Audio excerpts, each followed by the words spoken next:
Shabbat shalom mense, Shabbat shalom.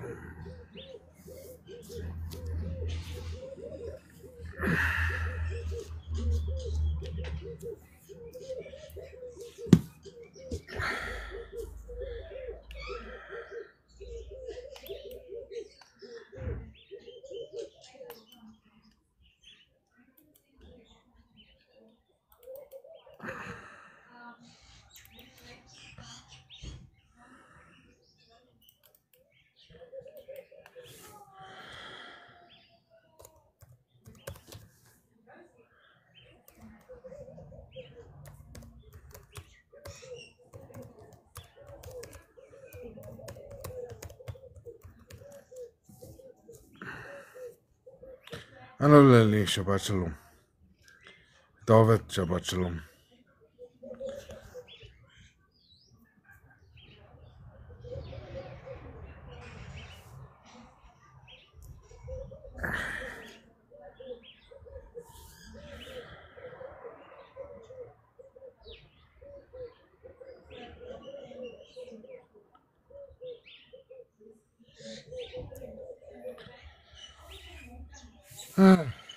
Ik hoop het gaan goed met julle allemaal. Hey Jason. Hey, wat sê, skies man, ek sien my kameras aan. Ja, maar ek was besig om boog te skiet. Wat is op? Het ek gedoen. En my nou maar, kom skiet hier by my, ek het miskien een smart ek uit teiken nou gemaakt. Is het jy hom gebou? Hy is gelig, hy is mooi beskermd achter. So, nee, hy lyk nou smart. Lucas, gaan jy eens nou kom skiet? Ag, dis lekker man. Ja, dis lekker rustig om te skiet, hè. Sê Ja. my kop skoon. Ek weet nou nie hoekom is my kamera aan die kwag. Gee my net gou 'n kans om hom uit te figure. Waar is hy? Hy is af. Ja, my skoter daar so tussendeur trek. Is op en af en op en af. Dis jy lekker man. Ja, ek like my Sabbat. Maar ek het baie rus wat ek doen deesdae so. Maar die Sabbat bly altyd vir my 'n baie belangrike dag. Jy weet mos, dis 'n dag waar jy baie meer kan sien as wat jy op ander dae kan sien, meeste van die tyd. Verseker, ja. Is ook maar deel daarvan is ook maar moet jy in die rus ingaan, hè. Ja. Ek meen dat jy is heeltemal afgesluit. Ja, en dis snaaks, nee, in die begin is 'n Sabbat baie moeilik geweest om te vier, want jy is nie die gewoonte van jy doen iets op 'n Saterdag of jy is so aan die gang en so met ter tyd en oor die jare is dit nou word dit al so outomaties dat jou liggaam as hy son sak bevrydag aan, dan is dit soos 'n switch wat geflip word. Jy skakel net af. En jy word wakker die 8ste dag Sondag en dink jy, "Jesus, ek kan nie wag vir die volgende Sabbat nie." Ja. Ja, ek weet nie hoe dit mens ooit sonder is, hoe ek ooit sonder 'n Sabbat geleef nie. Ek moet weer sê, ek kan nie sonder my Sabbat een keer 'n week gaan nie.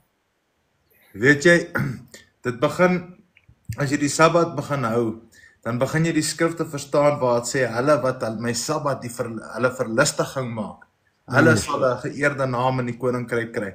Dan as jy die Sabbat begin hou, dan besef jy, Jessie, maar is nie net iemand wat sê dit is 'n verlustiging om die Sabbat te hou nie. Dis letterlik, dit is jou verlustiging. Jy kan nie wag nie, jy kan dit nie help nie, dis jou rus. Dan wys dit vir jou net hoe waar die skrifte is. Mense wat nie die Sabbat hou nie en nie die verlustiging het nie, hulle kan eintlik daai nooit regtig verstaan nie, né? Ja. Ja, maar dit raak vir my so duidelik, jy weet.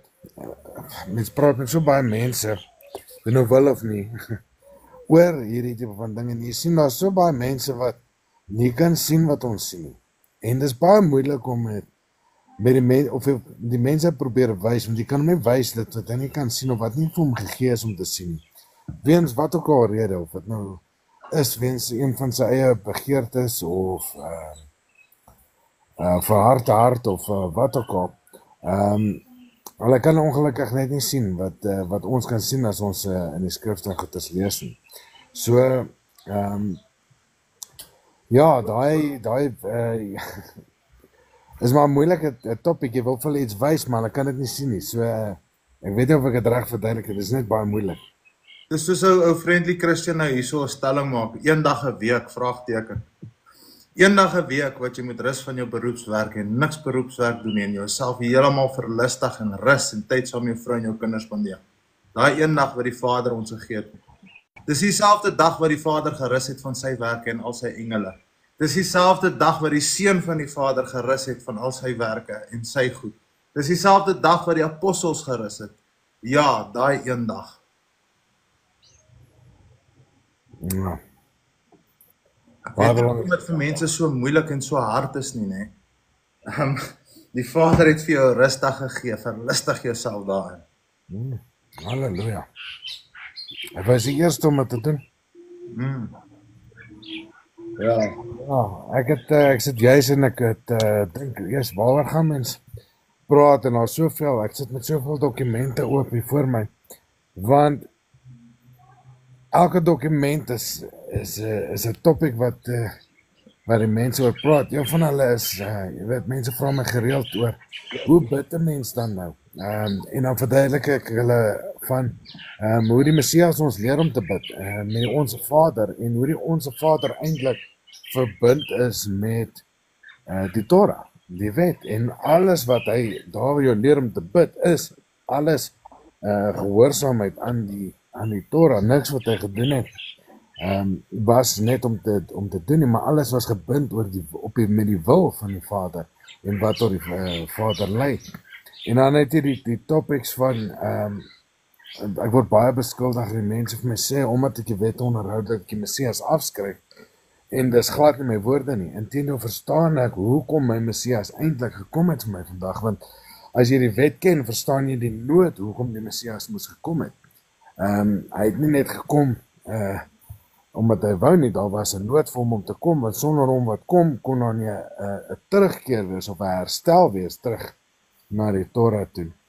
En toe besef ek, as jy dan met al hierdie dinge en jy gaan lees die Nuwe Testament, dan sien jy maar die apostels, die disciples, was konstant in ek wil nie sê 'n stryery betrokke nie, maar in 'n argument of 'n oortuiging, soos wat ek voel ek en jy doen op 'n daaglikse basis, was mense wat deur hulle kerkdoktrine seker goed op oortuig was, mense wat wegbeweeg het van die wet af, mense wat gesê het, die wet is nie meer nodig nie, ons is onder genade. Die disciples was konstant besig om hierdie selfde stellings wat ons vandag sien en aan ons gegee word, en ons sê, maar dit is nie wat daar staan nie, dit was presies wat die disciples gedoen het. So niks het regtig verander in die laaste 2000 jaar nie. Daai argumente word nog steeds gemaak om te sê die wet is nie nodig nie, ons is onder genade, die wet is nie in die kruis vasgenaal, die wet is 'n wet, ek kan nie as alles nou onthou nie, maar hier is dieselfde argumente as wat die disciples gehad het in daardie tyd, en dis die vraag wat aan hulle gegee was, en dis waarvoor hulle briewe geskryf het, is antwoorde op hierdie vraag.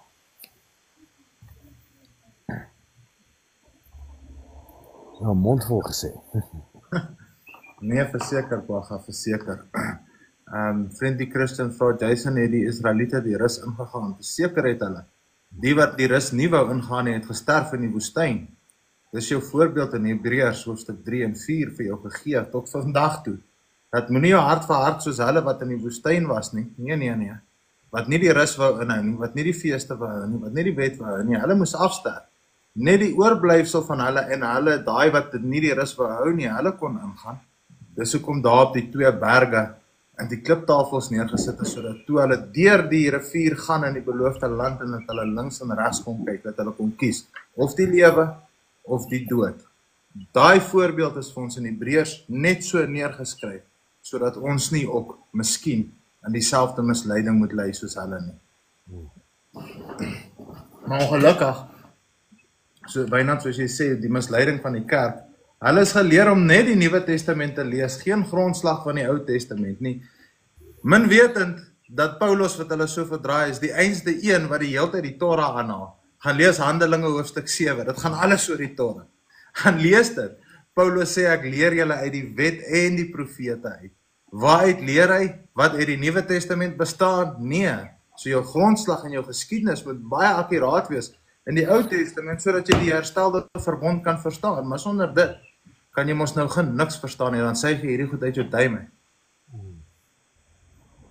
'n Goeie voorbeeld van dit is ook en ek weet, dit is een van jou gunsteling vriendelike Christians, Romeine 6 vers 14.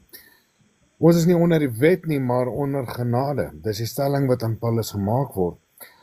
Dis Romeine 6 vers 14, want die sonde sal oor julle nie heers nie, want julle is nie onder die wet nie, maar onder die genade. So hier is die stelling wat aan Paulus gemaak word. En in die Christelike interpretasie daarvan is jy hoef nie die wet of die Torah meer te onderhou nie, jy leef nou onder genade en dis wat hulle altyd preek. Maar wat sê Paulus regtig vir ons? Want ons moet nou vers 15 gaan lees. En daar sê Paulus vir ons, wat dan? Sal ons sondig? Omdat ons nie onder die wet is nie, maar onder genade? Beslis nie, is wat Paulus antwoord. So hy is teen daai stelling. Hy sê vir hulle, dit is nie reg nie. Want as jy in 1 Johannes 3 vers 4 gaan lees, dan jy sien, daar is 'n definisie vir sonde. En dit is 'n oortreding van die wet. Paulus sê vir jy sal nie die sonde geken het as dit nie was vir die wet nie. Wat hy bedoel daarby is, jy sou nie geweet het wat sonde is as jy nie die wet gehad het nie. Vandag dink hulle sonde is uit, want hulle volg nie die wet nie. So hulle sê vir jou, jy mag nie. Dit doen nie, ons noem dit kerksondes. Jy mag nie rook nie, daar is nergens nie wet wat hierdie goed sê nie. Die wet sê, of die definisie van sonde is, jy mag nie die wet oortree nie, dis sonde.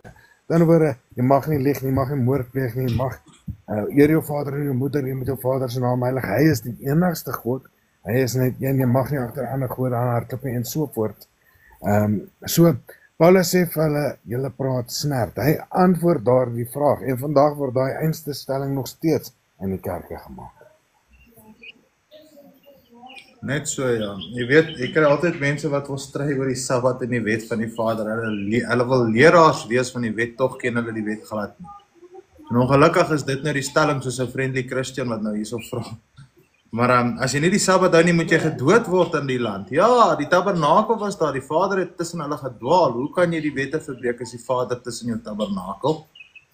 Dit was die ooreenkoms met hulle. Maar hy sê, ek sal julle verstrooi na die ander lande toe, as julle my nie gehoorsaam is nie. En daar sal ek 'n sanctuary in julle midde wees vir 'n kort tydjie. Nou, ons is verstrooi, ons is nie versamel in die land wat beloof is aan Abraham, Isak en Jakob. Jy kan die profesie nie verander nie. Al haat jy hoe erg die skrifte wat jou verkeerd bewys, die Vader sal ons weer vergader. En wanneer ons weer vergader word, wanneer die seun van die Vader afkom op die berg Sion, om 'n priester te wees, om op die troon van Dawid te sit, om die vervalle hut van Dawid weer op te rig, bewaar jou siel as jy die Sabbat nie hou nie. Selfs die wat nie in die koninkryk is nie, wat nie die feeste of die Sabbat hou nie, hulle sal nie eens reën kry op daai tyd nie. En dit is baie waar wat jy sê, en dit is ook een van die dinge wat baie kere in die Christelike interpretasie vir ons verkeerd gestel word. Ons kyk nou na Galasiërs 3 vers 10 tot 13. Vervloek is elkeen wat nie bly by alles wat in die wet geskrywe is, en so hulle verstaan nie hierdie vloek in die lewe wat in Galasiërs verduidelik word nie. So hulle sê die wet is 'n vloek, en hulle is daarvan losgekoop, né? Maar wat eintlik wat hulle nie verstaan nie is Deuteronomium 27 tot 28 is hier van spreking. Spesifiek Deuteronomium 28, waar as jy lees van 1 tot 15, het jy die lewe van as jy die wet volg, en van 16 tot 64 is die vloek, die dood, as jy nie die wet volg nie. Onthou, Paulus was skrifgeleerde, hy was wetsgeleerde gewees, en hy praat, juist, Romeine 7 vers 1, met die mense wat die wet ken. So, hierdie is waar die misverstand inkom, weens die gebrek aan kennis oor die wet. Dat jy weet, daar is 'n vloek in die wet, en daar is 'n seën in die wet, daar is lewe in die wet, en daar is dood in die wet, en dit gaan alles oor gehoorsaamheid en ongehoorsaamheid, wetsgehoorsaamheid en wetteloosheid. Net so, hierso sê, hulle kom na Jesus toe en hy sê, breek die Sabbat, hy sê vir hulle, ek werk en my Vader werk. Hy breek nie die Sabbat nie. As hy die Sabbat gebreek het, het hy die wet verbreek. Hy is nie geldig om op die kruis vir jou te sterf. En dit beteken, hy is 'n lam met 'n spot en 'n blemish. Hy staan skuldig vir sy eie sonde. Tweede punt, is geoorloof om goed te doen op die Sabbat. Net soos die hoëpriesters mag ons nie vuur maak op die Sabbat nie, maar die priesters kon vuur maak. Hulle moes 'n vuur aan die gang hou vir 24 uur. Want dit is goed om prys en eer tot die Vader te gee. Dit staan alles in die wet geskryf, wetteloos, as julle met julle Bybel gaan lees. Dis weens daai kennis, daai gebrek aan kennis, wat hierdie goed nie verstaan nie. So daar is soveel dinge wat hulle nie weet nie, en daarom kom hierdie vrae die hele tyd tevore, want daar is groot gaps in die kennis. Dan word hulle weet van die goeders wat daar staan, en wat mense vir hulle verduidelik of gesê het, of die opinie wat hulle opgemaak het, want jy kan alleen 'n opinie opmaak, as jy nie die feite ken.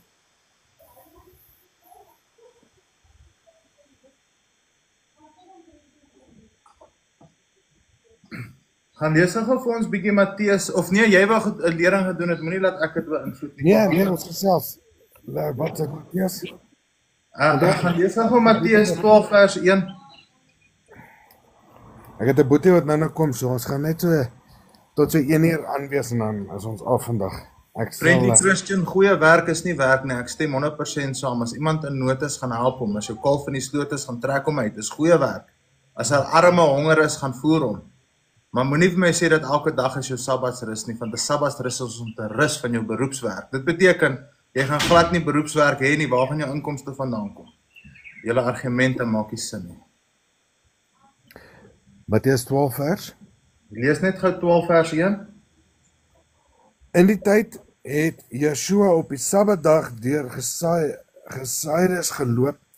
Sy disippels het honger geword en are begin pluk en van die koring geëet.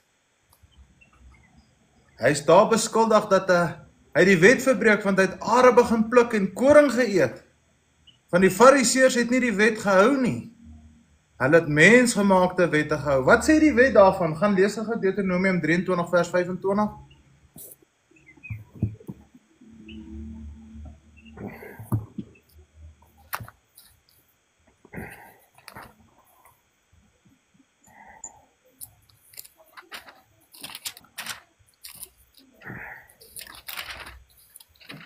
As jou beroep nie werk is nie, hou op werk. Moenie 'n inkomste kry nie. Maak soos die apostels en verkoop alles, gaan met niks nie.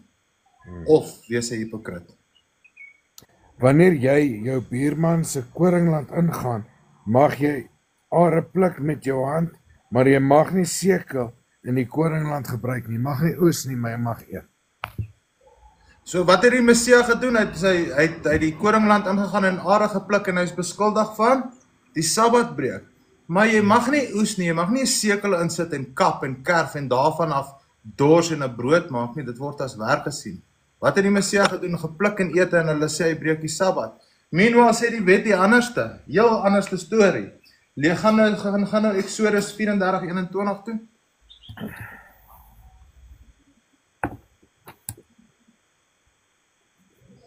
Yeshua sê ek is meester van die Sabbat, or I am Lord of the Sabbath. Dis wat hy sê, want hy het die verbonde gegee, die seun van God. 24 vers. Exodus 34 vers 21. Ja, ekskuus.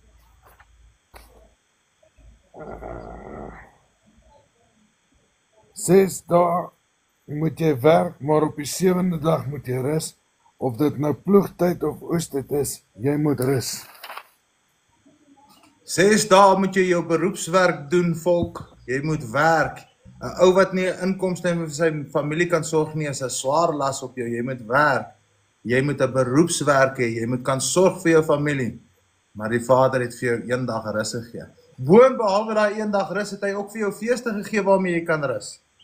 Maar die volk sê nee, ons wil nie op die Vader se dag rus nie. Ons wil op ons eie tyd rus. Hulle sê niemand kan dit doen nie. Dit is onmoontlik om dit te hou. Tog sê hulle in Christ all things are possible. Behalwe daai ding. Behalwe nou om rein te eet en die Vader se woord te gehoorsaam. Al die ander goed is possible behalwe om die Vader te gehoorsaam. Julle redenasie is so gat oor kop. Dit is skokwekkend. Tog sit julle en gaan preek vir mense, die blinde, lei die blinde in die sloot en julle het nie idee waarvan julle praat nie. Dit is baie hartseer. Dit is hartseer.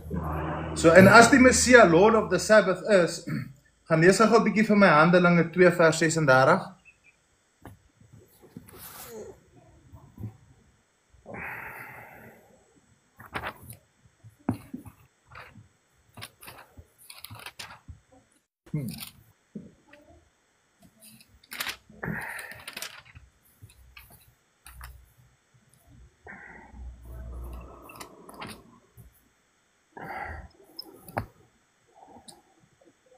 Die hele Israel moet nou vas en seker weet, God het hierdie Yeshua wat julle gekruisig het, meester en Christus gemaak. In Engels of in 'n ander vertaling, dat die hele Israel verseker weet, luister nou, wat sê hy? Dat die Vader, die God Yahweh, die God van Abraham, Isak en Jakob, weet verseker hy het Yeshua, Lord and Master over all gemaak. So as jy sê dat die Messias claim dat hy is Lord of the Sabbath, dat hy God van die Sabbat is, as jy het vertaling probleem. Dit beteken in Handelinge het die Vader om God gemaak. Jy is van jou sinne beroof.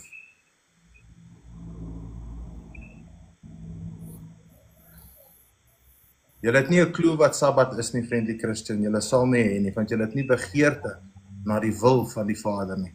En hoe ken ons die wil van die Vader? Romeine 2 vers 18 en 19. Wat sê Paulus daar van die wil? Hoe ken ons hom? Jy moet sê, baie onderrig. Wat is daar Romeine? Dis in Romeine 2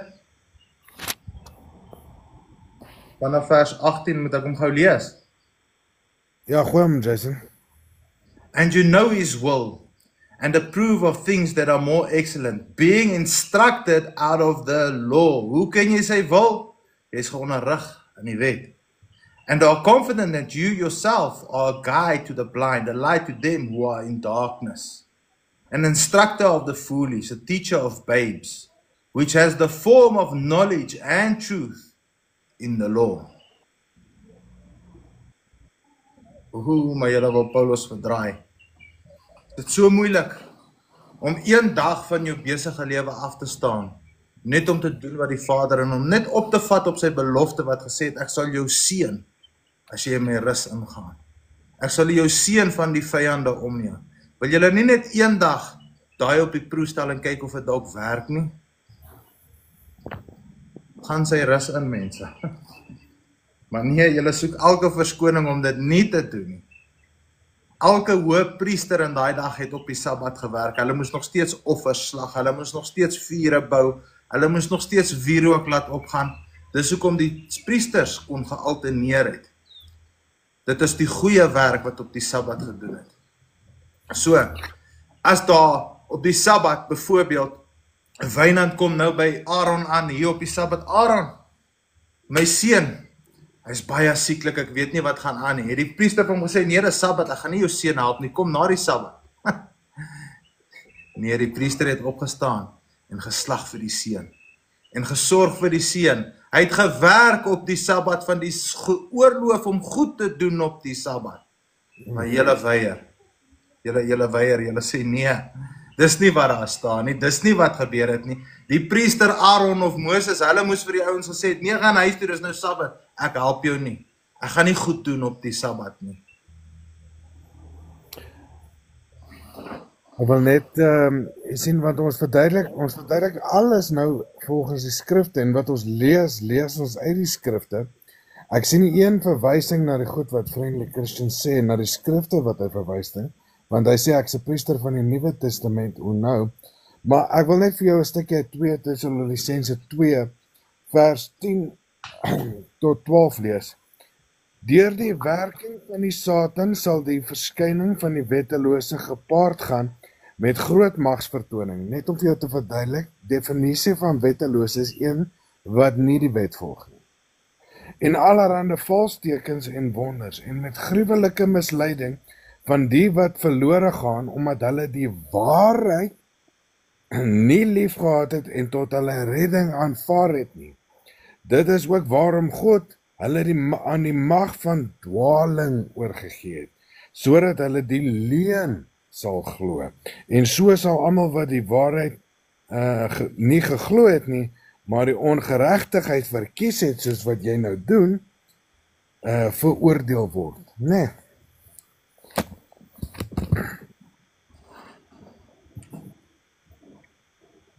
Om die Sabbatsrus in te gaan, soos Israel van ouds, wat nie die Sabbat ingegaan het nie. Hulle was uit die beloofde land, hulle was heeltyd omsingel met hulle vyande. Hulle kon nie fisies rus tot die Vader hulle terugroep deur die menigte van hulle profete om hulle te bekeer, gehoorsaam te wees, dan gee die Vader hulle rus van hulle vyande omheen. Ons sit nou in hierdie mystery Babylon waarvan die skrif praat. Al 12 stamme is verstrooi oor al 12 oor al die 4 hoeke van die wêreld. Die Messias het nog nie teruggekom op die vervalle hut van Dawid op te lig nie. Jy kan nog nie die rus ingegaan het nie. Daai Sabbat millennium rus van 1000 jaar vrede. Dit is 'n beeld van iets wat moet kom, a shadow of things to come. So, as dit nou die beeld is van iets wat moet kom, moet jy mos nou jouself oefen daarin van is iets wat moet kom. Ja. Maar Jy het die profesie oor die Sabbat vir ons, Kwagga, sal jy? Yes. Baie mooi. Veral in Jesaja en daai goed. Gaan gou Jesaja 56, lees gou daarvan vers 1 tot 6. As dit te veel is, laat ek lees, Kwagga. Ek weet jou oë. Ja, ek het 'n ou bril aan vandag, want my nuwe preskripsie werk ook nie lekker nie. Ek is aan die einde van die maand gaan vir dit nog 'n seepap kry ook. Wat is dit? Jesaja 51. 56. Gaan jy Jesaja 58 toe? Ja. Lees ek 56 is bietjie langer en 58 is korter. Okay. Ek lees gou, jy gaan lees 58 vers 13 en 14 en ek gaan lees 56 vers 1 tot 6. Daar staan: Thus says Yahweh, keep you judgment and do justice, for my salvation is near to come, and my righteousness to be revealed. Blessed is the man that does this, and the Son of Man that lays hold of it, that keeps the Sabbath from polluting it, and keeps his hand from doing any evil. Neither let the son of the stranger that joined himself to Yahweh speak, saying, Yahweh has utterly separated me from his people. Neither let the Enoch say, behold, I am a dry tree. You must be a green tree. For thus says Yahweh unto the Enochs that keep my Sabbaths, and choose things that please me, and take hold of my covenant. If you keep his Sabbath, you take hold of his covenant. You are renewing a covenant with him. Those who were once a dry tree, broken off. Even unto them will I give in my house and within my walls a place, a name better than sons and daughters. I will give them an everlasting name, that they shall not be cut off. Also the sons of the stranger that joined themselves to Yahweh to serve him and to love the name of Yahweh, to be his servant. Everyone that keeps the Sabbath from polluting it and takes hold of my covenant. Jy moet die verbond, die herstelde verbond met 2 hande vasgryp, Israel. Jy was geskei gewees. Jy moet terugkom. Jy moet nie sê ek is 'n droë tak, die Vader het my geskei nie. Deur sy seun kan jy mos teruggaan. Kan jy daai profesie verander? Jy kan Julle harte vreet seker stront as julle hierdie profesies lees. Maar is so teen dit wat julle sê. Julle wens seker daai profete het nooit bestaan nie. Want 'n profesie wil nie verander nie. Ongeag hoe hard jy probeer, jy kan 'n profesie nie verander nie. Onthou Jesaja en daai goeters bestaan nie vir hulle, want hulle lees dit nie. Ek lees nou vir ons Jesaja 58 vers 13. As jy nie op die Sabbat oortree nie, op my heilige dag doen net wat jy wil nie, as jy die Sabbat 'n vreugde noem, as jy die heilige dag van Yahweh in jou ere hou, as jy dit eer deur nie jou gewone gang te gang nie, nie te doen net wat jy wil nie, en nie handel dryf nie, sal jy vreugde vind in die Yahweh. Ek sal jou die land weer in besit laat neem. Ek sal jou laat eet op die opbrengs van jou land, van jou vader Jakob. Ek, die Jahwe, het dit gesê. Halleluja. Ek lees gou Jesaja 66 vers 22. Daar staan: For as the new heavens and the new earth, which I will make, hier is nog nie op die nuwe hemel en die nuwe aarde nie, die reënboogverbond staan dan nog. Die son en maan kom nog op. For as the new heavens and the new earth, which I shall make, shall remain before me, says Yahweh, so shall your seed and your name remain. So sal jou saad, Abraham, nog steeds bly. And it shall come to pass that from one new moon to another, and from one Sabbath to another, shall all flesh come to worship before me, says Yahweh. Kan jy sien dat die Sabbatdag nog in die herstelling op die vervalle hut van Dawid nog steeds gaan plaasvind? Maar ek dink elke dag is nou my Sabbat. Jesus is mos nou my Sabbat. Elke dag kan ek mos nou my Sabbat hou. O, jene. Daai is 'n profesie oor die Messiaanse ryk, so daai kom nog, né? Luister gou vers 24. Ja. And they shall go forth and look upon the carcasses of the men that have transgressed against me. Julle wat die Sabbat nie wil hou nie. For their worm shall not die, neither shall their fire be quenched. And they shall be a boring unto all flesh. Verander bietjie daai profesie vir my toe. Want jou Nuwe Testament siening moet oplyn met dit van die profete, en as hy nie, dan is jou siening heeltemal verkeerd. Gat oor kop en agterste voor. Dis hoekom die Messias sê, my skape hoor my stem. Hoekom? Want deur die hele boek is die Messias geprofeteer en van vertel. En ons hoor deur die profete wat deur die woord van die Vader die waarheid kom spreek het, en die ander mense sê, nee. Dis nie wat dit sê nie, daai profeet was verkeerd. Amos 3:7 sê die Vader gaan niks doen as hy dit nie eers deur sy profete geopenbaar het nie. Met ander woorde, dit wat Johannes die Doper kom doen het, dit wat die Messias kom doen het, dit wat die apostels kom doen het, enige iets wat hulle kom doen het, kan riglyn nie teen die profete gaan nie. Dit gaan presies oplyn met dit wat geprofeteer is. Jy kan 'n profesie nie verander nie. Al skop jy hoe hard daarteen. Die Messias sê self, is dit swaar vir julle om teen hierdie dorings of hierdie prikkels te skop? Steek dit julle? Of verlustig dit jou in die woord van die Vader? Sien jy dan nie hoe mooi die woord is, dat daar geen contradiction in die woord is nie? Of het julle Paulus kom staan en verdraai, tot julle eie verderf, net soos julle al die ander skrifte ook verdraai? Israel, julle moet wakker word, julle slaap nog.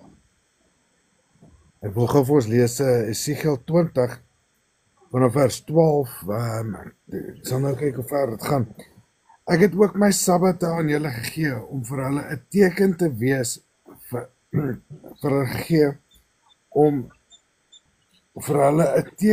wees van my verhouding tussen hulle en my.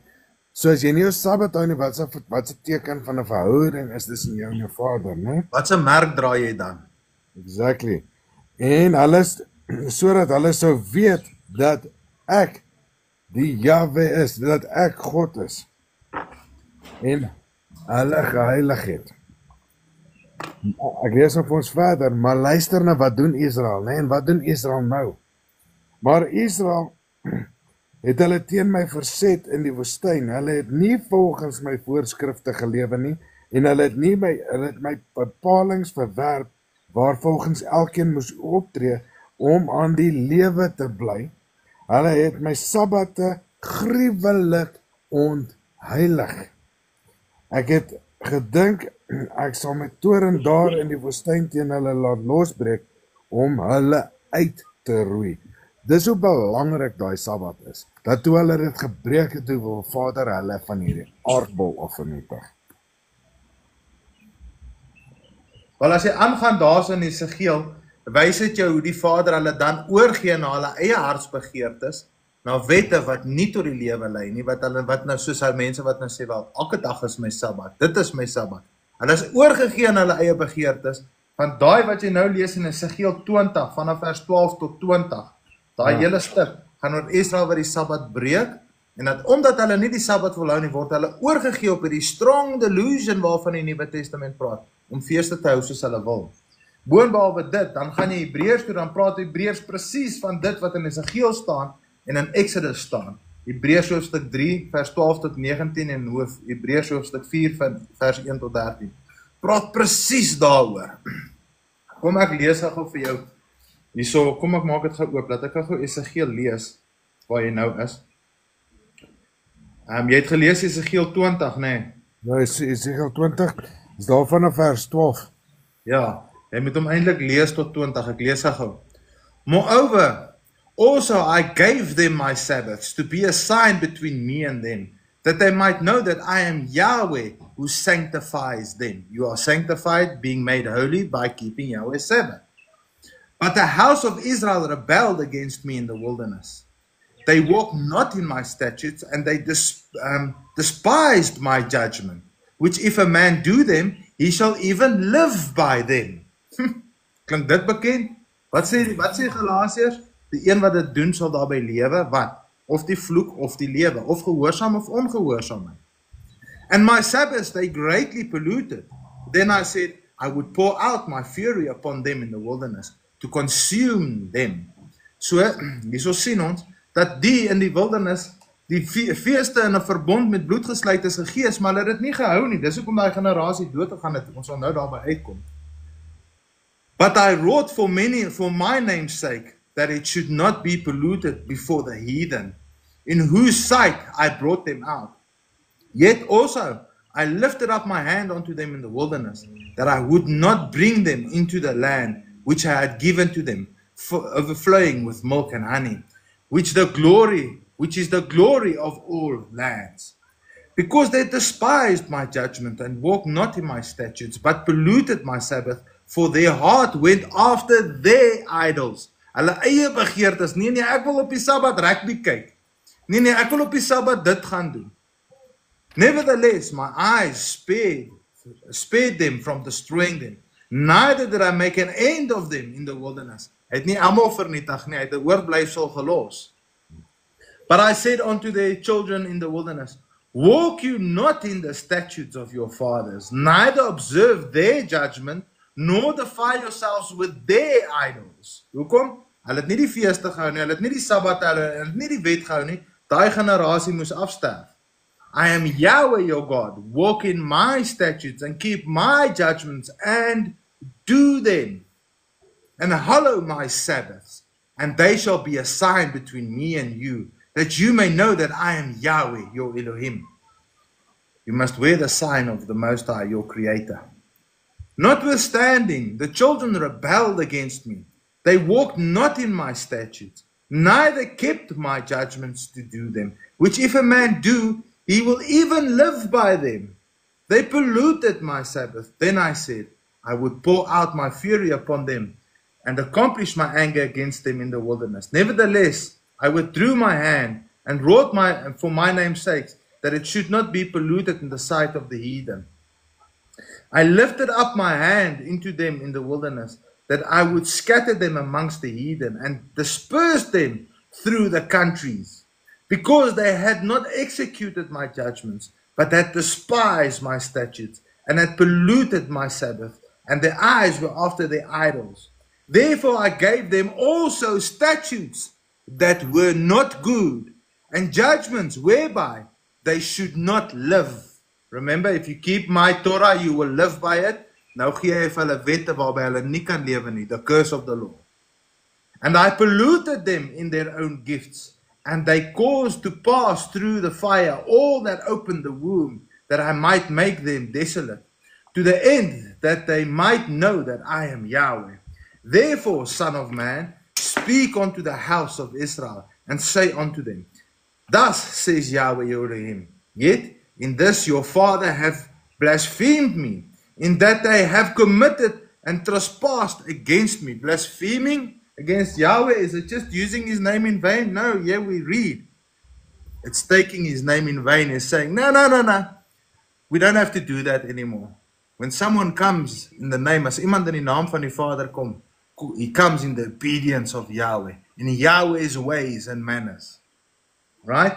So hier sien ons nou, begin ek sommer Engels praat, hier sien ons nou, hoe Israel oorgegee is. Die Vader het vir hulle wette en ordeninge gesê, hou dit, dis julle hartsbegeerte, hou dit, waarvan die einde dood is. Tot vandag toe is hulle oorgegee aan daai delusion. Hulle dink, nee, ons hoef nie meer hierdie goed te hou nie. Hulle glo in hulle hart, hulle hoef nie. Dit gaan riglyn teen dit wat die skrifte sê, maar hulle hartbegeerte is groter as dit wat die skrif sê. So, hier praat hy in Exodus, praat hy nou van Hebreërs, wat ons nou gaan lees. Ek gaan lees dit gou vir julle. Ekskuus nie, ek gaan nie Engels praat nie, kwagga, dan kom maar te veel Oseese mense en dan raak dit 'n Engelse laai. Dan maak jy saak met wat almal hoor, dit is belangrik. Ons gaan nou Hebreërs toe. Hoofstuk 3. Ek lees sommer daarso vanaf vers 12 tot 19. Take heed, brethren, lest there be any of you an evil heart of unbelief, soos daai wat Esegiel nou van gepraat het in die wildernis, in departing from the living God, but exhort one another daily, while it's called today, lest any of you be hardened through this deceitfulness of sin. For we are made partakers in Christ, if we hold to the beginning of the confession steadfast unto the end. Your confession, ek het nie gekom of die wet of die profete te ontbind nie. Hold fast to that confession to the end. While it is said, today, if you will hear his voice, harden not your hearts, as in the provocation. For some, when they had heard, did provoke. Howbeit not all that came out of Egypt by Moses. But with whom was he grieved 40 years? Was it not them that had sinned, whose carcasses fell in the wilderness? Wat het hulle gedoen? Ons het nou gelees in Esegiel. Hoe het hulle gesondig? Hulle het nie die Sabbat geheilig nie, hulle het ook die judgments van die Vader nie gehou nie. And to whom swore he that they should not enter his rest, but to them that believed not? Hulle het die Vader nie geglo toe hy gesê het, hier is my merk tussen my en julle nie. So we see that they could not enter because of unbelief. Hulle het nie faith gehad in die woord nie. Ons gaan nou daarvan lees in dis dieselfde storie, dis nou Hebreërs hoofstuk 4. Hy is net in hoofstukke opgedeel, maar is presies dieselfde storie. Hy gaan nou net aan. Let us therefore fear, lest a promise being left of us entering into his rest, any of you should seem to come short of it. Hy het nou net die voorbeeld van Egipte gebruik, wat ons gelees het in Esegiel 20, wat jy kan lees, gaan lees in Exodus. Luister nou wat sê hy. Let us therefore fear, lest a promise being left of us entering into his rest, any of you should seem to come short of it.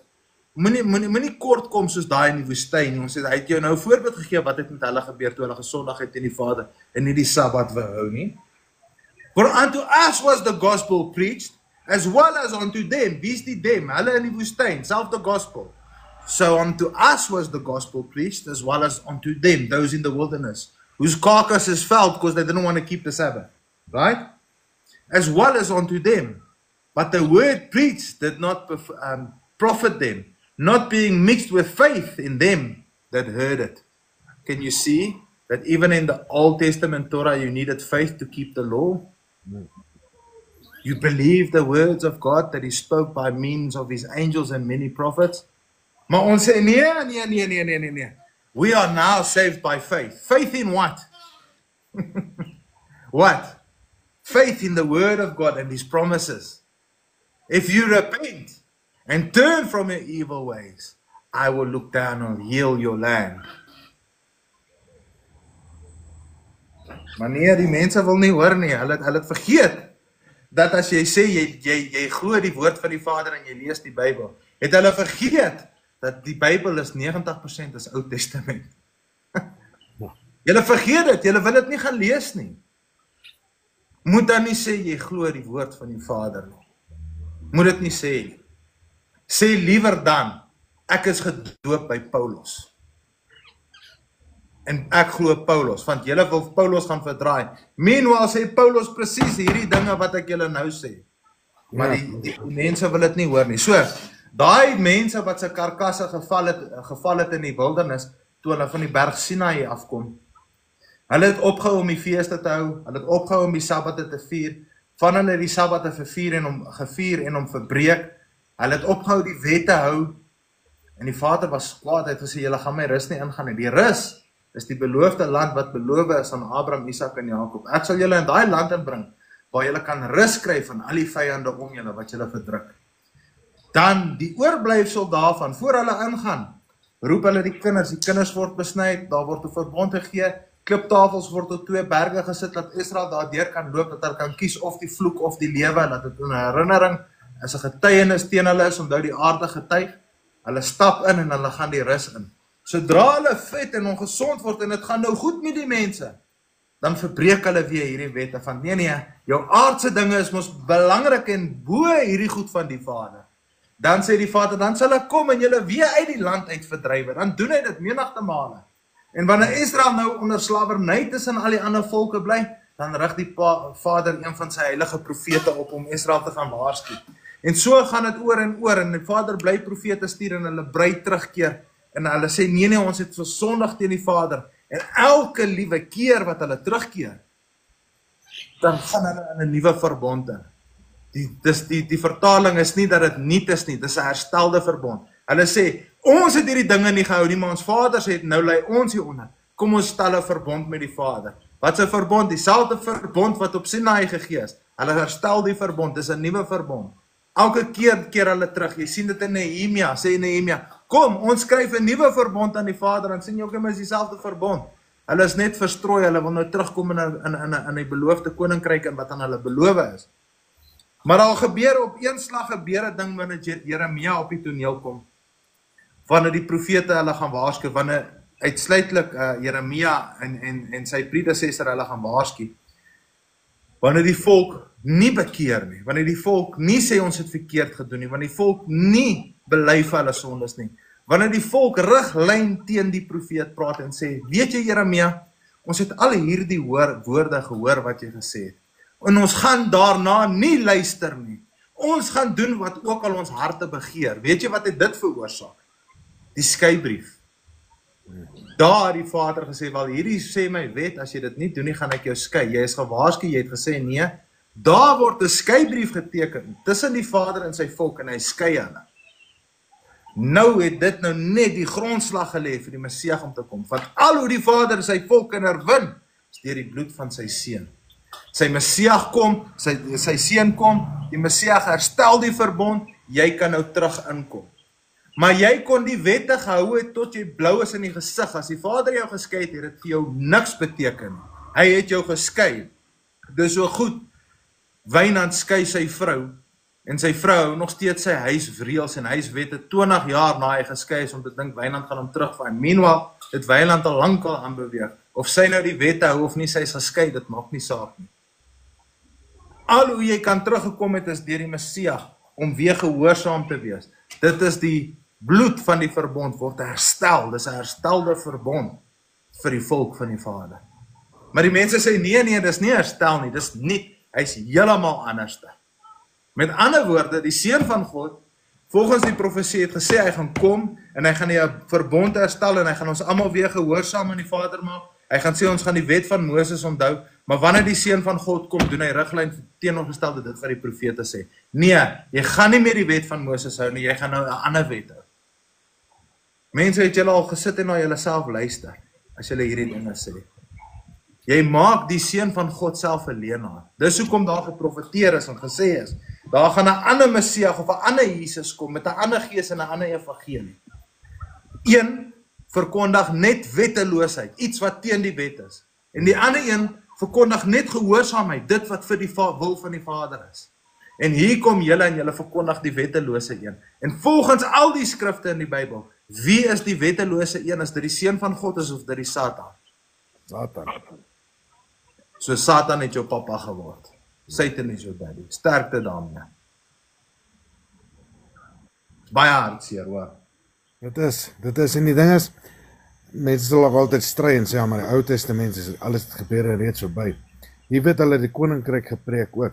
As jy verder nou in Esegiel gelees van 20 af, gaan jy nou deur al die verskillende stappe en ek wil juist nou by Esegiel 44 vir ons kom, maar gaan lees hierdie in Esegiel en jy gaan sien hulle praat van die koninkryk, want as jy gaan kyk na die tydsvlak en wat gebeur het met Israel en so aan, kon dit nie op die tyd wanneer Esegiel geleef het, gebeur het voordat die Messias gekom het nie.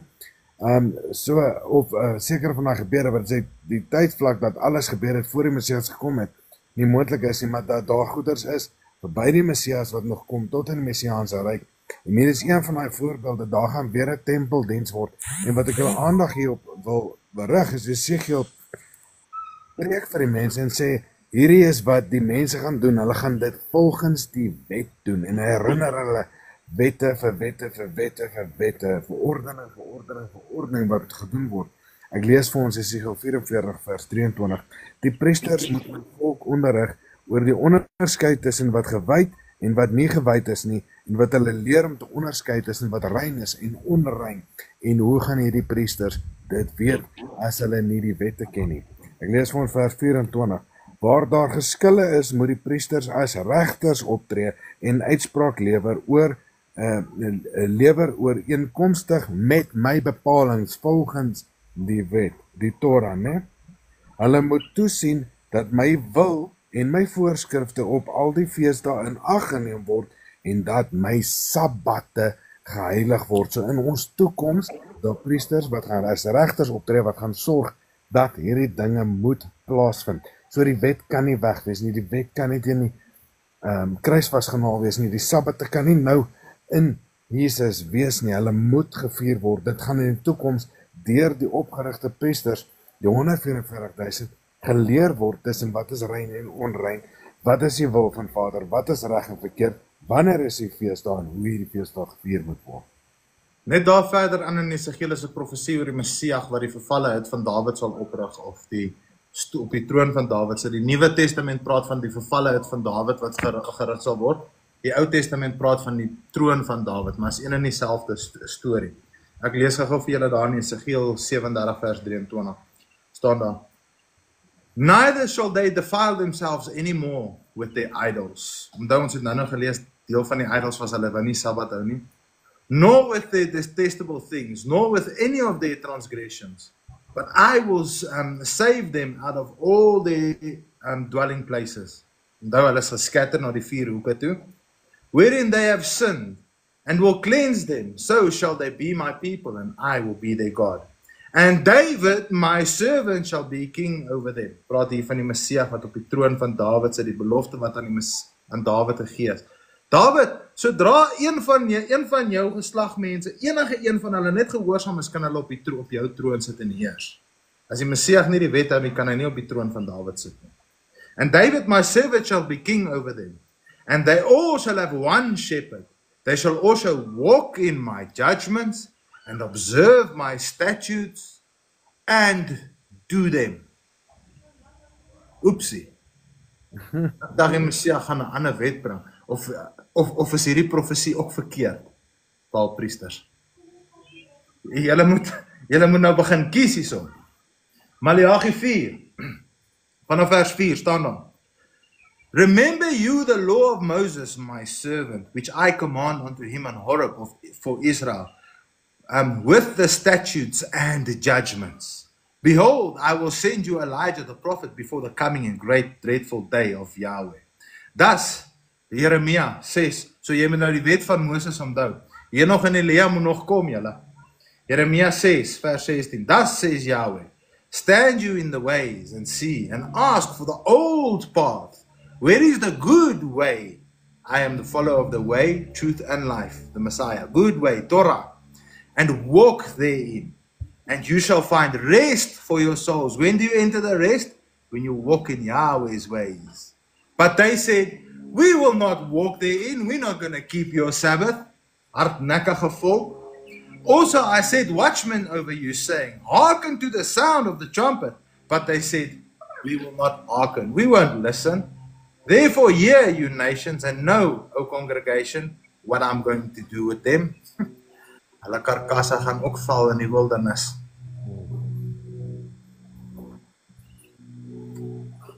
Baie eenvoudig. Ja, en as vir die wat wil 'n bietjie gaan lees, julle kan in Jeremia 17 vanaf vers 19 ook gaan lees. Wat het die val van Jerusalem veroorsaak? Dit was 'n Sabbat onheiliging ook, of dit was deel van die wet ongehoorsaamheid, want hulle wou hulle ook hier laat leer om die Sabbat te hou nie. Die Sabbat is 'n teken tussen jou en die Vader. Dis 'n baie belangrike ding om te doen.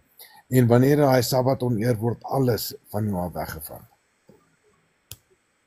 Jy weet in 1 Timoteus 6, kom ek maak dit gou oop. Kom ek lees gou.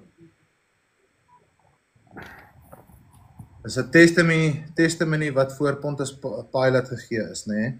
1 Timoteus 6 vanaf vers 13. I charge you in the presence of God, who gives life to all things, and of Christ Jesus, who gave a testimony before Pontius Pilate, made a good confession. So hierso praat hy van die Messias wat voor Pontius Pilate 'n goeie confession gegee het, witness. What is that witness? To keep the commandment unstained and free from reproach until the appearing of our Savior, Yeshua the Messiah. Until when must you keep it? Was it nailed to the cross? No. Did your Messiah come? No. Must you still keep the commandments? Oh yes. It's a statue forever in all your generations. Right? Which he will display at the proper time. He who is the blessed and only sovereign, the King of kings and Lord of lords, who also has immortality, who dwells in unapproachable light, whom no one has ever seen or can see. To him be honor and eternal dominion. Amen. Hallelujah. So selfs die seun van die Vader gee die testimony vir Pontius Pilate en is 'n witness van die Messias, sê dat jy hierdie commandments moet hou sonder spot of blemish tot ek terugkom. Beteken dit tot hy terugkom en hoef jy dit nie meer te hou nie? Nee. Dan word jy versamel in die beloofde land en dan gaan daar nog meer wees wat gehou moet word. Want dan tabernakel die Vader weer met ons, nes hy met die in Egipte getabernakel het in die wildernis. Daar was in die wildernis die tabernakel met die ark van die covenant, waar die Vader se teenwoordigheid betrokke was, die wat aan die ark vat gaan dood. Dit was ons teenwoordig tussen hierdie engelse vlerke, hierdie lig wat so tussen die engelse vlerke geflikker het soos donderweer. Dis die Vader wat met ons tabernakel. En in daai tabernakel het die Vader getabernakel, maar daar was altyd 'n priester, 'n hoëpriester tussen die Vader en die volk. Wat is die Messias nou? 'n hoëpriester volgens die orde van Melchisedek. So wanneer die Vader nou weer saam ons gaan tabernakel, wie gaan die hoëpriester wees? Sy seun. Halleluja. Halleluja.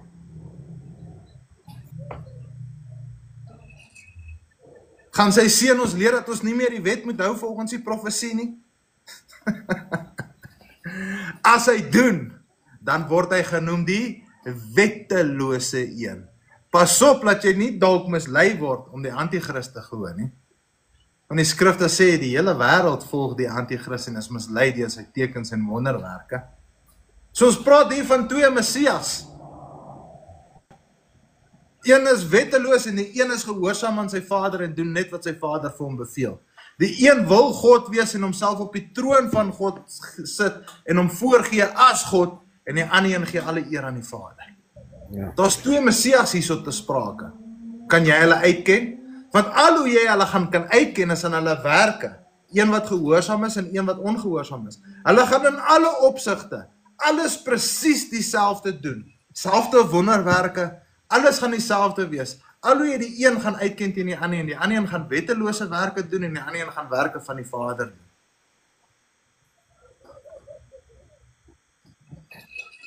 Ja, en Yeshua is not our God, he's the Son of God. He's our mediator and high priest. Yeshua has a God and a Father. His name is Yahweh. Ja, hy kan nie God wees nie. Maar dit is presies soos, daar is altyd bietjie waarheid in die leuen. En dis hoe die mense vang.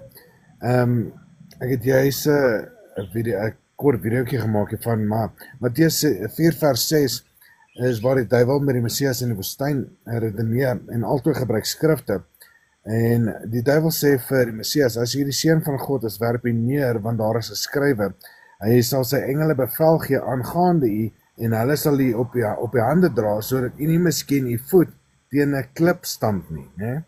Nou, wat hier gekwoteer word is Dawid se Psalm 91 vanaf vers 11 en 12, en wat daar staan is, want hy sal sy engele aangaande jou bevel gee om jou te bewaar op al jou weë. Hulle sal jou op die hande dra, sodat jy nie jou voet teen 'n klip stamp nie. So hier is 'n gehoorsaamheidsaspek wat die duiwel nou uitlos, uit sy kwotering van die skrifte. En dis hoekom dit so kritiek is, en belangrik is dat jy jou wette ken, want jy gaan nie weet as daai kritieke gedeelte, daai gehoorsaamheid aan Jahwe se weë uitgehaal word, dan gaan jy enige leuen glo, want daar is 'n bietjie waarheid in wat hy sê, want dit is waartoe hy gesê, daar staan geskrywe, maar hy sê wat daar geskrywe staan, maar hy los 'n gedeelte van dit uit, om die konteks van die betekenis te verander, maar die Messias ken dit, en hy antwoord hom terug, ook daar staan geskrywe, jy mag Jahwe jou element nie versoek nie, né? Dit is Deuteronomium 6 vers 16 wat hy kwoteer Torah. So hy stel dit duidelik dat mens mag nie jou vader toets nie, want dit staan geskryf, dit is 'n wet. Wat die duiwel hom nou hier probeer vang is, hy sê vir hom, hier's wat daar staan, maar hy los die gehoorsaamheidsgedeelte uit. Die Messias sê, maar ek is gehoorsaam. Die vader sê, ek mag nie toets nie, maak nie saak wat nie. Hy het gesê, dis al goed met gaan as ek gehoorsaam is aan sy weë. So, dis presies wat die kerke vandag doen, is hulle kom met die skrifte, maar hulle los gedeeltes uit, hulle cherry-pick, sodat jy nie die volle prentjie het nie, en jy weet dat die gehoorsaamheid jou eintlike geloof is nie. Dat die gehoorsaamheid vir jou eintlik die genade sal gee, en so val jy dan, want jy het nie die kennis nie. Jy weet, ek het 'n video op YouTube vir julle wat wil gaan kyk, het word genoem the Armor of Yahweh, Armor of God. Daar is geprofeteer dat die Vader sy seun gaan stuur, en die seun kom met die full armor of Yahweh. Hy is vol uitgerus met die armor van Yahweh. Hy is geleer in die Yahweh se wet. Dis die armor. Nou, daar's geprofeteer dat wanneer 'n temptation kom, dat hy die armor gaan oplig en daarmee beklei. En mense sien die swaard en die shield en die skoene en die belt en sê hulle, dis die armor. Nou, daar waar Wynand was, kom die Messias en hy gebruik die armor wat aan hom gegee is. Die Satan sê, versoek hom. Die Satan sê, jy moet dit en dis geskryf, dan sê die Messias, daar staan geskryf. Hy bring die hele tyd die arme. En waar staan dit geskryf, in die Nuut of in die Oud? Dit staan in die Nuwe Testament, dit nie bestaan nie, mense. Hy bring die hele tyd die Torah op wat die arme is. Hy sê, daar staan geskryf, dit en dit. Daar staan geskryf, dit en dit. Jy is veronderstel om daai arme aan te hê. Dis die arme wat jy moet aan hê. Dis dieselfde arme wat die Messias aangehad het. Dis nie 'n nuwe arme wat jy nou kry nie. Jy moet onderrig word in die Vader se weë en jy moet daai arme aantrek. Ek het 'n hele lering daar, ek gaan nie eers in dit ingaan nie. Dit is op YouTube, julle kan dit gaan kyk. Wat die arme is, en die skrif sê vir ons, wat is die shield? Die skrif sê vir ons, wat is die belt? Wat is die buckler? Wat is die swaard? Wat is die bootse? Die skrif verklaar dit. Hy sê dis die Torah. So wanneer die Nuwe Testament sê, you must put on the full body armor of Yah. Hulle quoteer wat dit in die Torah geskryf is. Dit kan nie nou in die Nuwe Testament iets anders beteken nie, of verkondig jy 'n ander gospel met 'n ander evangelie, met 'n ander gees en 'n ander Messias. Of is dit dieselfde een wat geprofeteer is in die Oud? As dit dieselfde een wat geprofeteer is in die Oud, dan beteken die woorde in die Oud dit wat in die Nuut staan. En dit wat in die Nuwe Testament staan, quoteer van die Oud. Dis nie anderste nie, dis dieselfde. As dit nie so is nie, dan gaan jou logika, jou skale, gaan unbalanced wees. Dit gaan 'n onregverdige skaal wees, jou logika gaan nie slaag nie. Jy kan nie sê, daar word geprofeteer van die Messias in die Oud, al die pad tot by die Nuut. En in die profesie word hierdie woordterme gebruik, maar in die Nuwe Testament verander ons nou die woordterme nie. Nee, dan moet jy dieselfde woordterme in die Torah gebruik vir die Nuwe Testament, want dit is waar die Messias van geprofeteer is. Tensy jy 'n ander Messias verkondig. Ek wil net weer aan wat Jason vroeër van gepraat het, van Petrus wat die mens gewaarsku het van die verdraaiing van Paulus se woorde. Dis 2 Petrus 3 vers 16. Ek gaan kyk, waar is dit? Ek wil net iets vir julle aanhaal hierso, en ons het baie dit gesê, maar ek wil dit net uit Petrus se woorde self gaan aanhaal. Hy skryf dit ook in al sy briewe waarin hy oor hierdie saak handel. Daar is dinge in sy briewe wat moeilik is om te verstaan. So hy praat van Paulus en hy sê, daar is dinge in sy briewe wat moeilik is om te verstaan. Oningeligte, lack of knowledge, mense wat nie kennis het nie, en onstandvastige mense, ongehoorsame mense in die Torah, en oningeligte mense oor die Torah, gaan hierdie gee daaraan verkeerde uitleg, soos hulle trouwens ook doen met die res van die skrif, en dit tot hulle eie ondergang doen. Nee, so watter mense doen dit? Die oningeligte mense oor die Ou Testament, die wet en die profete, en die mense wat onstandvastig is. Met ander woorde, jy kan nie standvastig wees as jy onstandvastig wees as jy Torah volg nie, want dit is jou fondasie van alles. So ek wil net uit haal hierso, watter tipe mense gaan Paulus se briewe verdraai. Sodra die mense sê, net die Nuwe Testament is geldig, is hy onmiddellik 'n oningeligte, onstandvastige mens.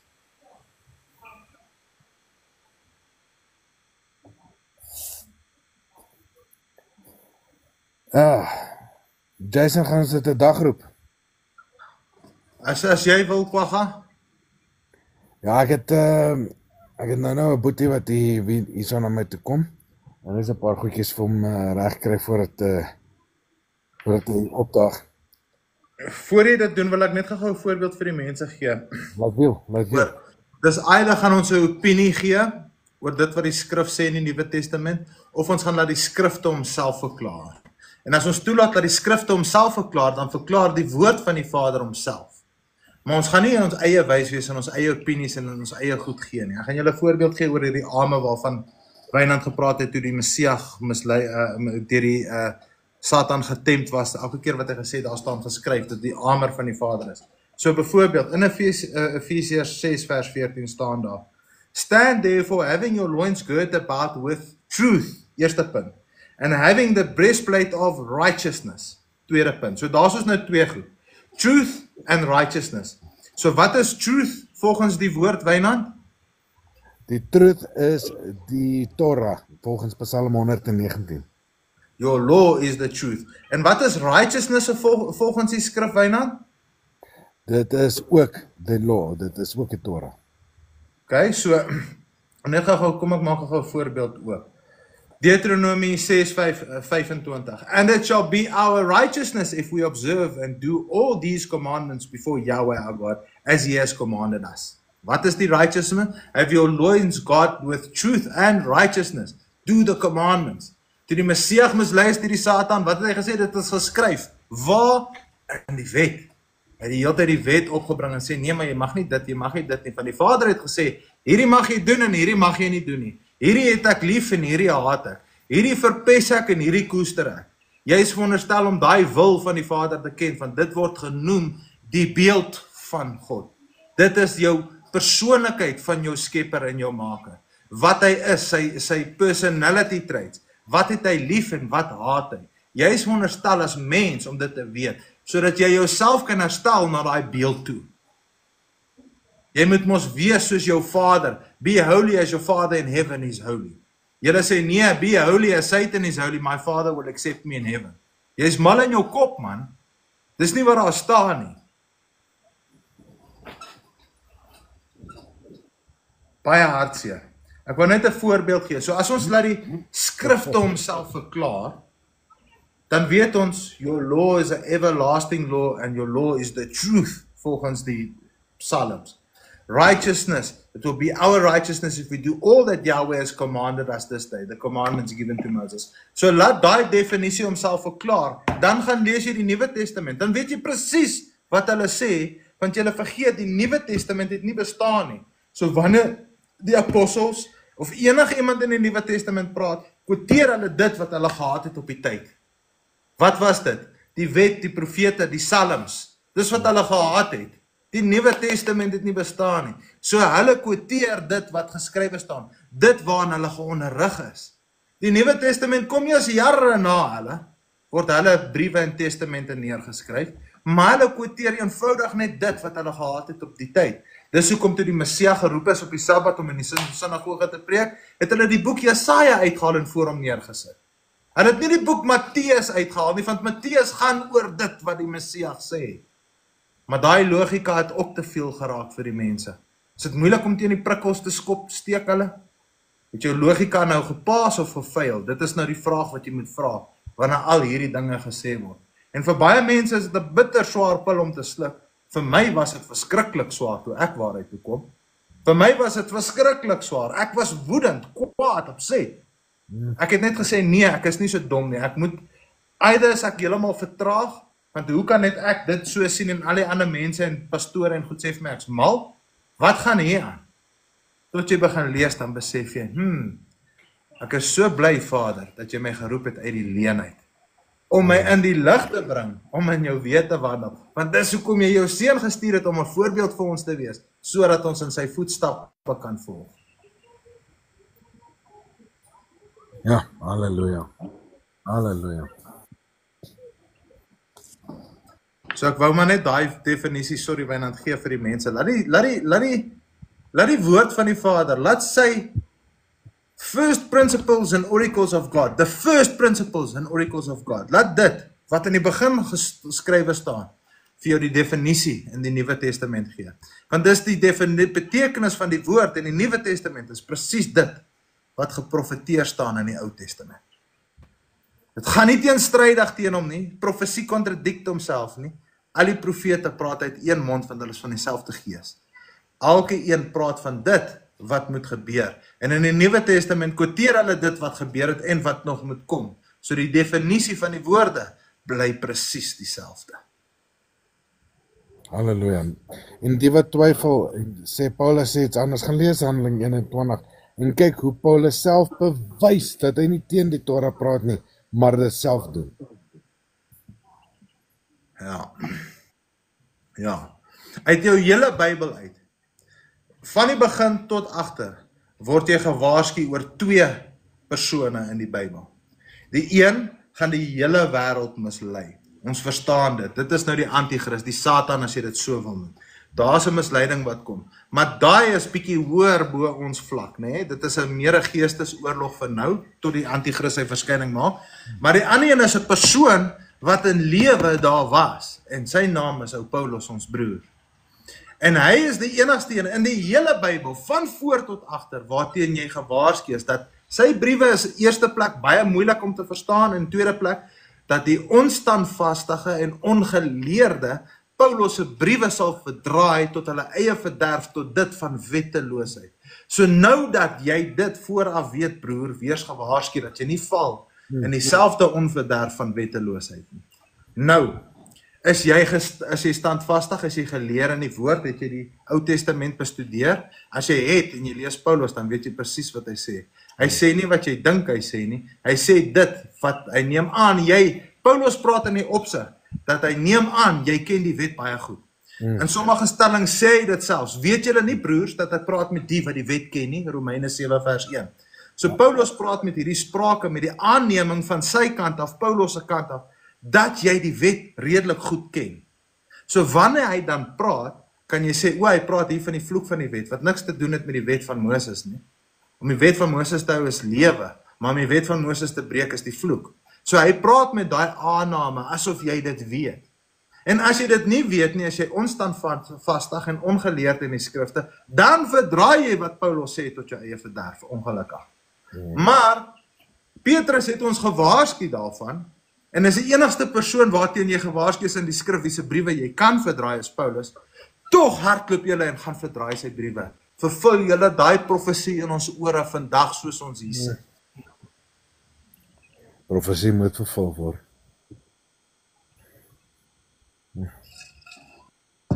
En dit wat ons nou vir julle verduidelik het van Paulus is in, wat is 2 Petrus 3 vers 15 tot 19, hè? Ja. As hulle net daai, jy weet, jy kry Matteus, Markus, Lukas, Johannes, dan moes 2 Petrus kom, of 1 Petrus of 2 Petrus kom, voor Paulus se briewe. Want dan het jy dit vooraf gewees, as jy vooraf, kom ons gaan lees dit gou, ek gaan lees dit gou, dan gaan ek julle gou iets wys voor ons baie, sê, jammer Kwagga, ek moet dit net gou doen. Oh, go, doen het. Hierso staan, né? And account the long suffering of our Lord and Lord is salvation, even as our beloved brother Paul, also according to the wisdom given unto him, has written unto you, as also in all his epistles, Paulus se briewe, speaking in them these things, which are some things hard to be understood. So is moeilik om te verstaan. Which they that are unlearned and unstable wrestle with, as they also do the other scriptures, unto their own destruction. So as jy Paulus nie verstaan nie, dan lees jy dit tot jou eie verderf. You therefore, beloved, seeing you know these things before, voor jy Paulus se briewe lees, nou dat jy hierdie dinge van Paulus weet, voor jy Paulus se briewe lees, beware lest you also being led away with the error of lawlessness, fall from your own steadfastness. Nou broers, dat jy dit vooraf weet, voor jy Paulus se briewe lees, nou kan jy Paulus se briewe gaan lees. Nou as jy gewaarsku, nou gaan jy met die mindset dan, okay, Paulus is moeilik om te verstaan. Hoekom sê hy Paulus is moeilik om te verstaan? Paulus sê in een sin, the law is not of faith. Dan in Romeine sê hy, the law is of faith. Waarvan praat die man? Jy kan nie, Paulus, jy kan nie vir my sê, the law is of faith and the law is not of faith, nie? Maar nou as ek die wet ken, praat hy van the law of sin and death, and the law of life and liberty. If you keep the law of life and liberty, it is of faith. Soos ons in Hebreërs gelees het, their word was not mixed with faith, they didn't keep the law, that's why their carcasses fell in the wilderness. And then you have the law which is not of faith, which is the law of sin and death. You didn't have faith in the law of God, you're keeping the law of sin and death, you don't have faith. Dis daai goed waarvan Paulus praat, jy moet geonderrig wees in die Torah, om te weet, Paulus contradict homself, nee, hy praat hier van 2 wette. Een is die wet van lewe en een is die wet van sonde en dood. Nou kan ons begin verstaan, anders verdraai jy Paulus tot jou eie verderf. En altyd daai vind jy in Deuteronomium 28, vir die wat nie weet, in Deuteronomium 28, 1 tot 15 is die lewe van as jy die wet gehoorsaam is, en van 16 tot 64 is die ongehoorsaamheid aan die wet, wanneer 'n vloek of die dood verwys word, en dit is waarvan Jason nou praat, aangaande wat Paulus sy verduideliking is, ook waar hy die vergelyking maak met geloof soos Abraham. Dink mense dat Abraham nie die wet geken het nie, want die wet was aan Moses gegee, maar gaan lees Genesis 26 vers 5, dat Abraham was groot in geloof gewees, want hy was gehoorsaam aan die wette, verordeninge en insettinge van wat Vader vir hom gegee het. Die wet wat 400 jaar later gekom het, is die vloek van die wet. Hy het gesê, okay, julle het nou die kalf gebou, kom, nou gaan ek vir julle vloeke voorskryf. Hier is 'n verbond, wees gehoorsaam, en julle kry die ewige lewe, en julle kry die seëning in die beloofde land. Wees ongehoorsaam, en val julle onder die vloeke. Dis die vloeke van Deuteronomium 28, waarvan Wynand nou gepraat het. Daai vloek van die wet het 400 jaar later gekom, maar die wet van die Vader is vir ewig. Die Sabbat is ingestel op die skepingsdag. Offergawes is gegee, die wet van bloed staan nog altyd. Al daai goed, jy kan gaan lees in die testament van Abraham, jy kan lees in Genesis 26:5, soos hy sê, Abraham het die wette van die Vader gehou. So, die wat 400 jaar later gekom het, was die vloek. As jy die Vader nie gehoorsaam is nie, dan weet jy nie faith in hom nie, want jy hou nie sy wet nie. Nou hou jy die law wat nie van 'n faith is nie. Dis waarvan Paulus praat. Nou is jy onder die vloek. In die tyd toe Paulus en die Messias en al die apostels daar was die volk onder 'n vloek. Hulle was geskei. Dis hoekom die Messias gekom het, mense. Dis hoekom hy gekom het om die geskeides, die verlore skape terug te bring in die huis in, om die verbond te herstel. Anders kon jy nooit terugkom by die Vader nie. Hy het jou 'n skeibrief gegee. Dis die hele punt van die Messias. Hy kom om die volk terug te roep, om die harte van die kinders terug te roep na die Vader toe. Gehoorsaamheid, loop in die Vader se weë. Kyk, ek doen dit, ek is julle voorbeeld, volg my. Het die Messias die Sabbat gehou? Het hy die wette, insettinge en verordeninge gehou? Ja. Beteken dit dat as jy nou die Messias volg, jy hou die wet soos hy hom gehou het? Presies. Jy kan nie sê ek volg die Messias, maar jy doen nie teenoorgestelde van die Messias nie, want dan volg jy hom nie. Jy bely met jou mond, maar jou hart is ver van hom af. Sinai is baie belangrik, want dis die ingeligte wat hierdie weet. Dis die standvastige wat hierdie dinge weet, wat Jason nou vir julle sê. Beteken hy's ingelig en standvastig in wat hy sê. Die wette, verordeninge en insettinge bestaan, soos Jason nou verduidelik het van die verbond, maar hierdie wette, Jakob, wat voor die wet vir Moses gegee was, het die 8ste dag tot die Sukkot, tot die hittefees gegee. Dit is net moontlik gewees as dit reeds bestaan het. Ja, ek is in daai lering wat ek met Adrian doen, het ek baie van Abraham wat die wette gehou het al gecover in daai lering, en as mense dit wil gaan kyk, die history of Israel. Daar gaan jy duidelik sien Abraham wat al sy seuns, 42 seuns bymekaar op en sê, julle almal, moenie met die dogters van Kanaan gaan trou nie. Almal is dit ongehoorsaam behalwe Isak en Jakob. Dis hoekom 'n verbond met hulle gesluit is. Halleluja. Halleluja.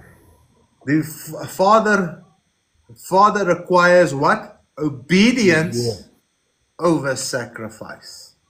Gehoorsaamheid. Maar julle sê nie, ons wil nie gehoorsaam wees nie. Okay, dan hou aan met sacrifice. Want sacrifice is net nodig as jy nie gehoorsaam is nie. Ou Testament, as jy ongehoorsaam is, vat jou lammetjie en gaan slag hom. Daai is nie nodig sodra jy obedience is nie, van dan hoef jy nie 'n lam te slag nie, jy het nie oortree nie. Gehoorsaamheid bo alles, want met gehoorsaamheid het jy niks anders nodig nie. As daai in die wildernis faith gehad het en gehoorsaam was, sou hulle karkasse mos nie in die wildernis geval het nie. Dis mos jou voorbeeld, Israel. As hulle die Sabbat gehou het hulle mos faith gehad in die woord van God toe hy gesê het, my Sabbat is vir ewig, leer dit aan julle kinders, dis 'n insetting vir ewig aan al julle geslagte. Maar nee, ons wil die Vader loof en prys soos ons het wil doen. Wel, okay, as jou siening dit is, dan moet jy nie 'n probleem hê met my volgende stelling nie. As jy die Vader wil loof en prys in jou eie denke en jou eie siening, dan moes dit nie in jou oë verkeerd gewees het toe hulle 'n goue kalf gebou het tot eer van die Vader nie. Want hulle het hom daar geloof en prys soos hulle hom wou loof en prys. Die kalf is gebou tot eer van Yahweh. En dit was verkeerd. Die Vader het sê, dis nie hoe julle met my moet dien nie. Dis hoe julle my moet dien. Julle moet dit en dit en dit doen. Ek is 'n enige God en ek is 'n jaloerse God. Dien my so. Nie soos die ander volke nie, soos ek julle beveel. Nou wil julle die Vader dien soos julle wil, soos die ander volke, in jou eie gedagtes, met jou eie denke en sieninge, so dan moet die goue kalf nie vir jou 'n probleem wees nie. Jy moet daai hele storie van die goue kalf wat hulle gebou het, aanvaar en sê, nee man, die Vader was baie wreed daar, hy moes hulle gelos het dat hulle hom kon dien soos hulle wil, wat is fout met hom? Dis jou redenasie dan. En ook, jy moet verstaan dat daai goue kalf was die simbool gewees wat hulle daardie dag gehad het. Vandag is die goue kalf kruise en obelisks en al daardie verskillende goed wat mense hulle knieë voor neerbuig. Baie mense weet dat die goue kalf, kyk jy al die gode van Egipte en al daai koninkryke in daai plek in daai tyd. Hulle gode was altyd 'n drie-enige God. Dit was altyd Vader, Moeder, Seun. Al hulle gode was so. Nou die kalf in daai kultuur met Amun-Ra en al daai dae was altyd hulle God was 'n voorbeeld te gee. Jy sal sien dit in die Egiptiese hieroglyphs. Dan kry jy die bil met twee horings met die son tussen die horings of die maan tussen die horing. Nou hierdie bil verteenwoordig altyd 'n drie-enige God. Die kop wat die Vader is en sy twee horings, die Moeder en die Seun wat uit hom uitstam, sy horings. Nou dit is hoekom hulle in daai tyd die goue kalf gemaak het, want dit is altyd terugvoer na die drie-enige God. En die Vader het gesê nee, selfs vandag met die drie-enige God sit die mense met dieselfde probleem. Die Vader in die wet sê ek is een en naas my is daar geen ander nie. En ons sê nee, daar's drie. Jy lieg Vader, jou profete lieg, jou woord lieg, jou Seun het gelieg toe hy gesê het dien ons almal nie een Vader nie. Almal is gelieg, ons dien 'n drie-enige God. Jy is mislei, Israel, jy moet wakker word. My volk gaan teen gronde weens 'n gebrek aan kennis, omdat hulle my wet verwerp, sal ek julle kinders ook verwerp. Moenie daai, want as jy die wet hou, dan weet jy, nee, dit kan nie so wees nie. My God is nie 3 nie, hy is nie 7 nie, hy is nie 100 nie. Daar is een God, die Vader. Hy is die God van die Messias, Yeshua. Yeshua het 'n God en Vader, en hy is die God van Abraham, Isak en Jakob. En jy moet hom dien, die Vader. Jy moet die eer altyd aan die Vader gee. Dis hoekom toe Thomas gekom het en neergebuig het voor die Messias en gesê het, my Lord, my God. Hy val neer, hy gee eer aan die seun wat as 'n koning gesalf is, my meester, hy kyk op hemel toe en dan gee hy die eer aan die Vader. Nes die Messias hulle beveel het om te doen. As hy dit nie gedoen het nie, was hy die Messias mos nou nie gehoorsaam nie.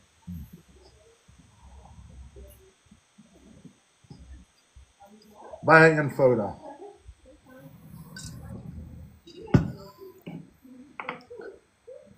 Ek dink is jy reg, Boeta, kan ons hom maar afsit. Jesus het in sy eie naam gekom. Nee, hy het nie. Jesus sê, ek het nie in my eie naam gekom nie, maar in die naam van my Vader. Waarmee is julle betrokke? Lees julle nie die Bybel nie? Jy kan nie sê Jesus het in sy eie naam gekom nie. Hy sê self, ek praat nie uit my eie nie, maar doen net die wil van my Vader, wat my gestuur het. Ek kom in die naam van my Vader. Daar is eers 'n Bybelvers vir wat jy nou gesê het nie. Kan dit nie, yes, nee. Mense kom altyd Bybel julle lees nie. Julle moet uit die kerk uitkom, mense. Die kerk is besig om julle baie dom te maak. Gaan lees julle woord. Go work out your own salvation with fear and trembling. Moenie laat die mense julle mislei nie. Gaan kyk wat gestaan skryf. Ek kry honderde. Dit is iemand die groet wat ek lank terug gesien het, hoor. Wat sê ja, jy sien, mense stry gereeld met my en veral in my comment section, maar nooit is daar skrif betrokke nie. Nooit gee hulle met die verwysings na die pragtige stellings wat hulle maak nie. Elke keer as ek antwoord op my comments, is daar skrif wat verduidelik wat ek sê. Nooit gee ek vir die mense 'n ding sonder om 'n skrif te gee vir dit. Ek het skrif vir elke liewe ding. Ja, wat gaat is Deuteronomium 6 vers 4. Daar is net een God en dit word herhaaldelik deur die skrifte vir ons gesê. Die Trinity bestaan nie. As julle wil comment op my video's, julle is meer as welkom. Maar gee my die skrif van die goed wat julle vir my sê.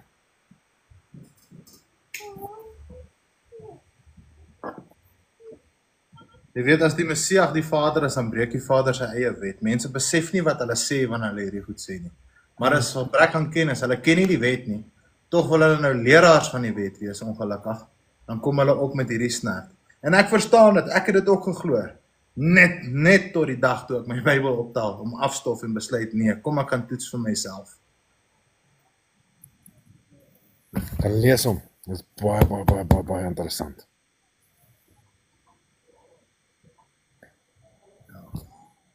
Goed, ek sê vir jou baie dankie. Altyd lekker om met jou te gesels. Ek waardeer dit verskriklik baie dat jy met join op die lives. Deel van my Sabbatsvreugde. Met liefde, man. Deel van my Sabbatsvreugde. Broers en sisters. So you left the truth. What is the truth according to scripture? Your law is the truth. No, I came into the truth. Halleluja. Dankie Wynand, ek is baie lief vir jou kwagga, ons gesels weer, hoor. Jy ook, Boeta. Lekker is verder vir die dag. Dankie man. Vamos.